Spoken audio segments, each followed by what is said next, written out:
Practice, and I'm in here with Igor, Boris, and Luxor. Oh, well, okay. I'm actually here with Eva, Mateo, and Camila. And we're going to have fun with fire and balloons. So put on your safety glasses, locate the nearest emergency exits, and keep your fire extinguisher really handy. And never ever play with fire, candles, flames of any kind, unless you have a responsible adult nearby. And speaking of a responsible adult, we're really grateful to have two. We have their mom and dad, Scott and Alicia. So let's get started. So are any of you perfect? No. Well then, who is perfect? God. Ah, yes. In the Old Testament, in the Bible, in Deuteronomy 32:4, it says God is like a rock. What he does is perfect. He is always fair. He is a faithful God who does no wrong. He is right and fair. Now, because God is perfect and we are not, we have a broken relationship with God. We can't be in God's presence in heaven unless we are made perfect. Now, let's say this balloon is me, and it represents my connection to God. And this fire is sin. Sin is anything we do that does not glorify God.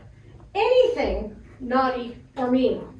And we're each going to take a turn naming a sin. So I've got me. I'm going to give you an example. And we're going to see what happens when we encounter sin. This balloon represents our connection to God. So I'm going to say stealing. I stole something. Telling a lie. Hurting someone. Gadzooks! All it takes is one little sin to ruin our relationship with God. Can you fix this? No. By committing just one sin, just one, our connection is damaged. We can't fix this. I have an idea. We'll just never sin again. We'll never do anything wrong again. That'll work, right? No. I know I want to be good all the time, and try as I might, I just can't. And you know, in the Bible, in Romans 3:23, we read, all have sinned and fall short of the glory of God. So all of us are like these pop balloons, completely destroyed by sin. But I have good news. Does anybody know what salvation is? No. Salvation is a very big word. And salvation is the saving of a person from sin or evil, or something that saves you from danger or difficulty. So if salvation is something that saves us, how do we get it? Jesus. Jesus died on the cross for all of our sins so that our sins would be forgiven. So if you believe Jesus died on the cross for you, every sin that you will ever commit has been paid for. When God looks at you, he doesn't see the sin anymore. If you believe that Jesus died for you, he sees the beautiful thing Jesus did for each of you, and it's good. Your relationship is restored. So Jesus does that for us. So our wonderful relationship with God can be restored by salvation. So now, here's another person. This person is someone who has accepted salvation from Jesus. This balloon has water in it. Do you feel the water? It feels cold, huh? We're going to say that that's the salvation. So this person has accepted Jesus into their life and accepted the salvation that Jesus offered.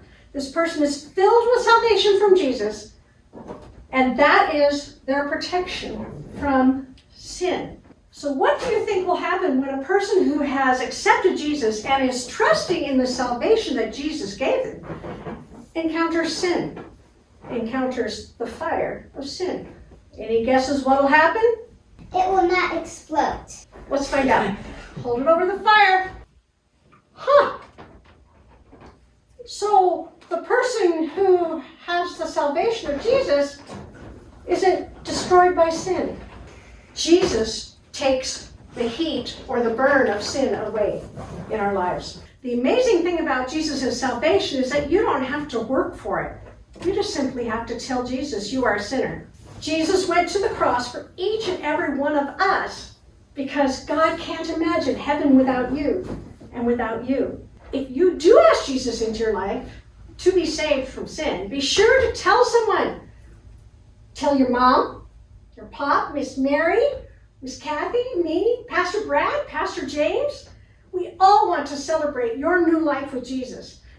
Now let's see what happens to this water-filled balloon if we hold over the flame for a long time.